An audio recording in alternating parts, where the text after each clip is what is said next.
तो आज हम पढ़ने वाले हैं Nernst equation for electrode potential. Electrochemistry chapter के अंदर हमारे पास में जो नर्नेस्ट इक्वेशन है ना, वो बहुत ज़्यादा इंपॉर्टेंट है, क्योंकि मोस्टली इसी के ऊपर सारे के सारे हमारे जो न्यूमेरिकल्स है वो बेस्ड है। चाहे आप गिब्स फ्री एनर्जी का देख लो, चाहे हम और किसके इक्विलिब्रियम कांस्टेंट की है, या फिर हमारे पास में डायरेक्ट भी है। तो देखो नर्नेस्ट इक्वेशन की जो डेरिवेशन है डायरेक्टली 3 नंबर में भी पूछते हैं।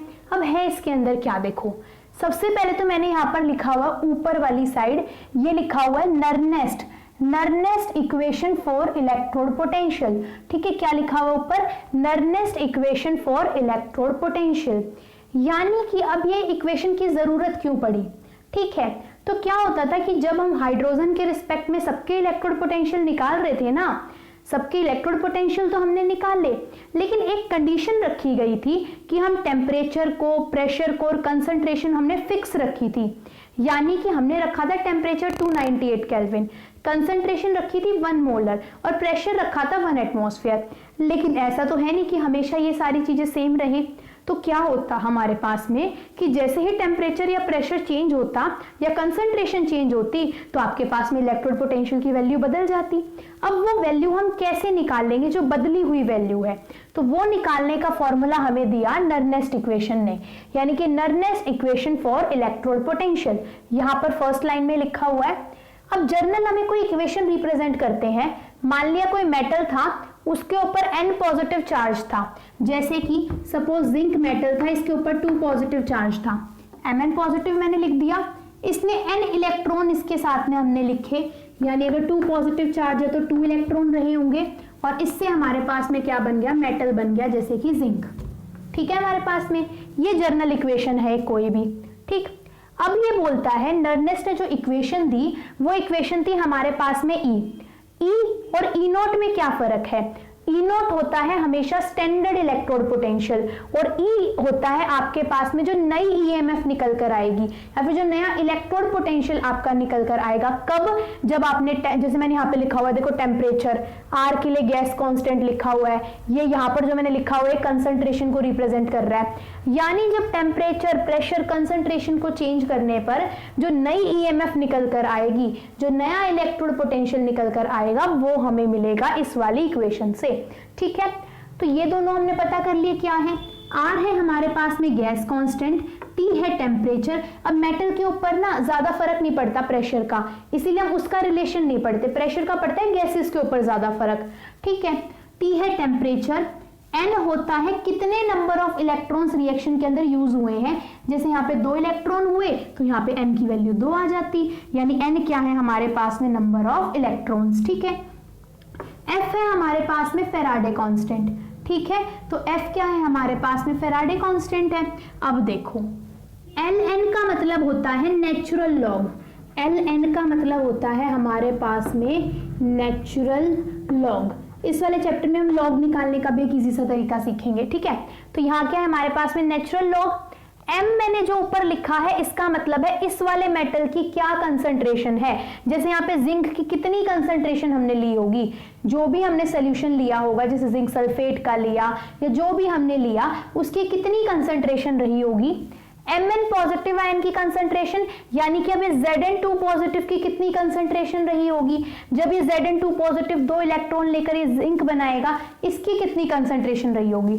ठीक है, अब क्या होता है जब हम नर्नेस्ट इक्वेशन निकालते हैं ना, तो जो भी आपके पास में मेटल है, यानी जैसे यहाँ पे ये मेटल बना Zn, जिंक हमारे पास में, इसके ऊपर कोई चार्ज नहीं है ना, यानी इसको हम बोल देंगे भैया प्योर मेटल है अपने पास में। ठीक है, तो प्योर मेटल की कंसंट्रेशन हमेशा हम 1 ले लेते हैं। ठीक है, यानी जो ऊपर M होगा आपके पास में, इसकी कंसंट्रेशन हम 1 ले लेंगे। सपोज ऐसा कुछ हुआ होता, जिंक ने 2, मान लिया ऐसी कोई रिएक्शन हुई होती कि कॉपर 2 पॉजिटिव ने, दोबारा लिखती हूँ, कॉपर 2 पॉजिटिव ने 2 इलेक्ट्रॉन मिलकर बना दिए कॉपर, और जो जिंक था इसने क्या बना दिया, Zn2 पॉजिटिव और 2 इलेक्ट्रॉन को लूज कर दिया। अब इस पूरे की पूरे में 2 रिएक्शंस के अंदर देखूं तो क्या लिखा हुआ है, एक तो यहाँ पर मैंने मेटल लिखा हुआ है और एक यहाँ पर। अगर ऐसी फॉर्म के अंदर आपकी इक्वेशन के अंदर आए, ये मैंने लिखा हुआ है कॉपर Cu। ठीक है, यानी जिनके ऊपर कोई भी चार्ज ना हो तो इनको हम बोलते हैं प्योर मेटल, और इनकी कंसंट्रेशन हम कितनी ले लेते हैं, 1। ठीक है, यानी फॉर्मूले में M की वैल्यू तो क्या होगी हमारे पास में 1। अब F होता है फेराडे कांस्टेंट। फेराडे कांस्टेंट की वैल्यू होती है 96500 कूलाम के बराबर। ठीक है, हमारे पास में टेम्परेचर हमने स्टैंडर्ड ले रखा है 298 केल्विन। मैंने बोला अभी कंसंट्रेशन में कितनी ले लूंगी 1, अगर प्योर सॉलिड है तो गैस कांस्टेंट जो कि R है इसकी वैल्यू हमने ले ली 8.314। ठीक है, अब देखो यहां पर हम अब EMF निकाल लेंगे। यहां पर आपको EMF ज्यादा लिखा हुआ मिलेगा, E का मतलब EMF या फिर जो आपकी जो नई इलेक्ट्रोड पोटेंशियल निकल कर आएगी। मैंने ना जो जो कांस्टेंट थे ना सबकी वैल्यूज पुट कर दी।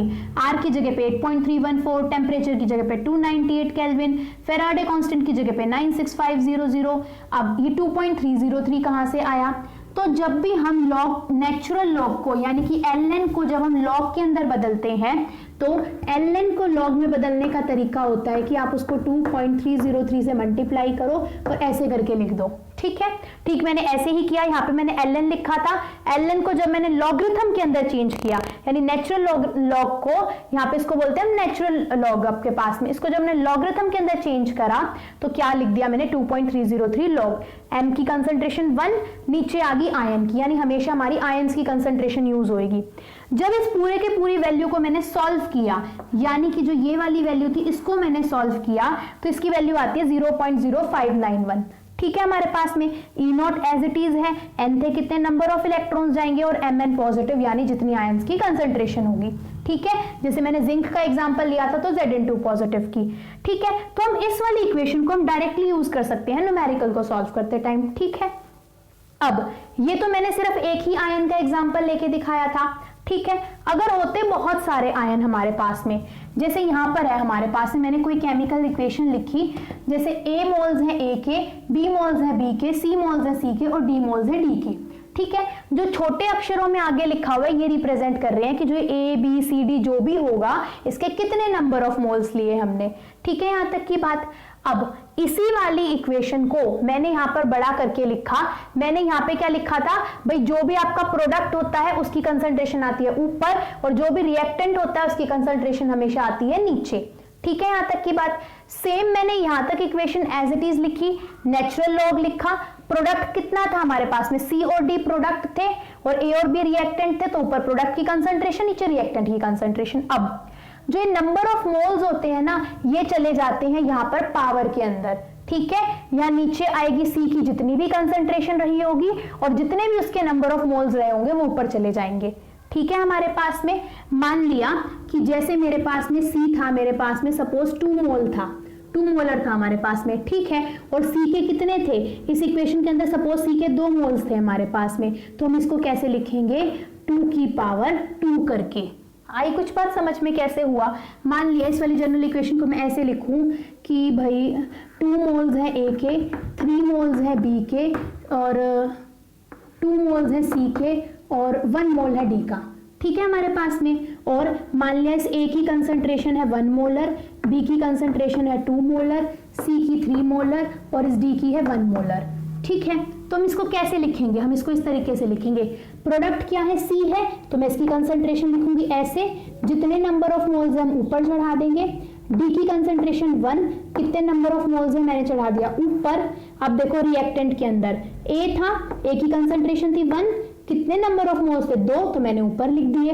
B के कितने कंसंट्रेशन थी 2 और कितने नंबर ऑफ मोल्स थे 3। तो कुछ ऐसे करके वो लिखा जाएगा। यहां तक की बात क्लियर होगी? अब अगेन यहाँ पर भी हमें बहुत सारे कांस्टेंट दिख रहे हैं, तो जब हम सारी की सारी वैल्यू को सॉल्व करेंगे तो ये हमारे पास में आ जाएगा E is equal to E naught 0.0591 upon का n। इसको मैं लॉग के अंदर कन्वर्ट कर चुकी हूँ और जो भी आपकी वैल्यूज होंगी ये एज इट इज आ जाएंगी। ठीक है, यानी कि जैसे यहाँ पे अगर C है तो C की कंसंट्रेशन C, D की कंसंट्रेशन D, A की कंसंट्रेशन A और B की कंसंट्रेशन क्या हो जाएगी B। ठीक है, यहां तक की बात हमारे पास में क्लियर होगी। अब देखो ये चीज हमारे पास में हो चुकी है। ठीक है, तो हम इस तरीके से इसको लिख सकते हैं। यहाँ वाली बात क्लियर होगी।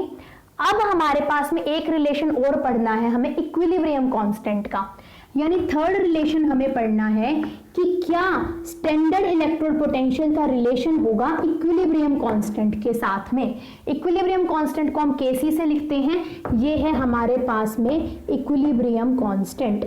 ठीक है, अगर जो ऊपर वाली जर्नल इक्वेशन में इसको इक्विलिब्रियम में लिखूं तो कैसे लिखूंगी मैं कि A moles of A, B moles of B equilibrium में है C मोल्स ऑफ C और D मोल्स ऑफ D के साथ में।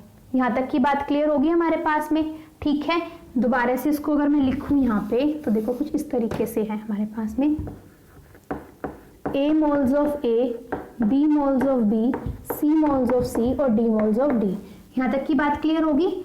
अच्छा, इक्विलिब्रियम में है तो हमें साइन कुछ ऐसा दिखाना पड़ेगा, यानी फॉरवर्ड एंड बैकवर्ड रिएक्शन, आगे वाला एरो फॉरवर्ड रिएक्शन के लिए, पीछे वाला बैकवर्ड रिएक्शन के लिए। तो जब हम इक्विलिब्रियम कांस्टेंट निकालते हैं तो ऊपर हम लिखते हैं यहाँ पर रिएक्टेंट की प्रोडक्ट की कंसंट्रेशन और नीचे हम लिखते हैं रिएक्टेंट की, ठीक है।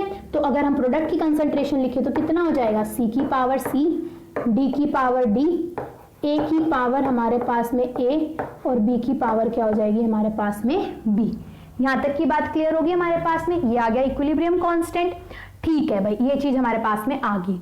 अब खासियत क्या है कि इक्विलिब्रियम जब को आ जाता है आपका तो जो ये EMF ऑफ सेल है ये हो जाती है 0, ठीक है। मैं इसको रफ कर दूं यहाँ पर, अच्छा, या फिर इसको रफ कर देती हूँ। EMF ऑफ सेल होगी अपनी 0। अब देखो आगे, अगर EMF ऑफ सेल 0 होगी तो मैं इसको कुछ इस तरीके से लिख सकती हूँ, E is equal to E0 of 0 0.0591 upon में n। और यहां पर देखो तो ये पूरा का पूरा Kc के बराबर था तो मैं इसको ऐसे लिख सकती हूँ log Kc। यहां तक की बात क्लियर होगी।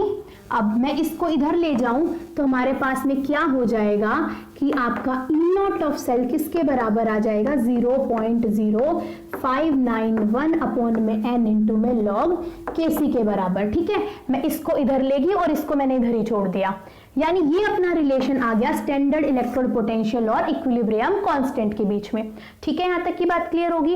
अब देखो आगे, ये चीज क्लियर होगी अपने पास में। अब ये जो मैंने 0.0591 लेकर आई थी, मैं कैसे लेकर आई थी, अगर इसको दूसरी फॉर्म में लिखना चाहूं तो मैं ऐसे लिख सकती हूँ। यहाँ पर क्या था अपने पास में, हाँ यहाँ था 2.303, या फिर ऐसे ना समझ में तो ऐसे कर लो, पहले लिख लो RT अपॉन का NF, फिर जब मैंने लॉग के अंदर कन्वर्ट करा था तो मैंने लिखा था 2.303 इंटू में लॉग और यहाँ पे आया था Kc, कुछ ऐसे करके लिखा था। तो यानी मैं इसको कुछ ऐसे भी लिख सकती हूँ ना, 2.303 RT अपॉन का NF इंटू में लॉग Kc। ये चीज क्लियर होगी। ये क्या आ गया अपने पास में, इलेक्ट्रोड पोटेंशियल और Kc के बीच में रिलेशन। तो यानी कि ऐसे भी लिख सकते हैं और ऐसे भी लिख सकते हैं, स्टैंडर्ड फॉर्म होगी, ये शॉर्ट फॉर्म होगी। यहां तक की बात क्लियर होगी। तो ये क्या था हमारे पास में, इक्विलिब्रियम कांस्टेंट और किसके बीच में रिलेशन था, स्टैंडर्ड इलेक्ट्रोड पोटेंशियल के बीच में, ठीक है। यहां तक की बात। अब एक चौथा रिलेशन और आएगा जो है गिब्स फ्री का रिलेशन, यानी गिब्स फ्री एनर्जी के बीच में और हमारे पास में किसके बीच में, जो हमारे पास में क्या है, स्टैंडर्ड इलेक्ट्रोड पोटेंशियल के बीच में क्या रिलेशन आएगा, ठीक है। इसको मैं रफ कर दूं दोबारा से, ये वाला रिलेशन हमारे पास में आ गया, थर्ड रिलेशन। अब हम यहां पर देखते हैं फोर्थ रिलेशन के बारे में। इस पूरे को मैं रफ कर रही हूं, देखो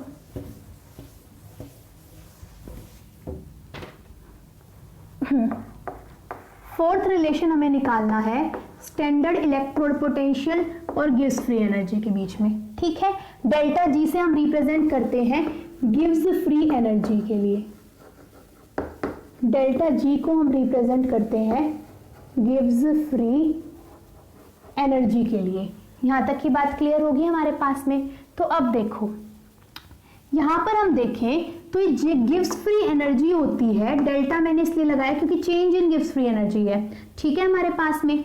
अब गिब्स फ्री एनर्जी होती है minus of maximum work done के बराबर, यानी negative of maximum work done के बराबर होती है गिब्स फ्री एनर्जी, ठीक है।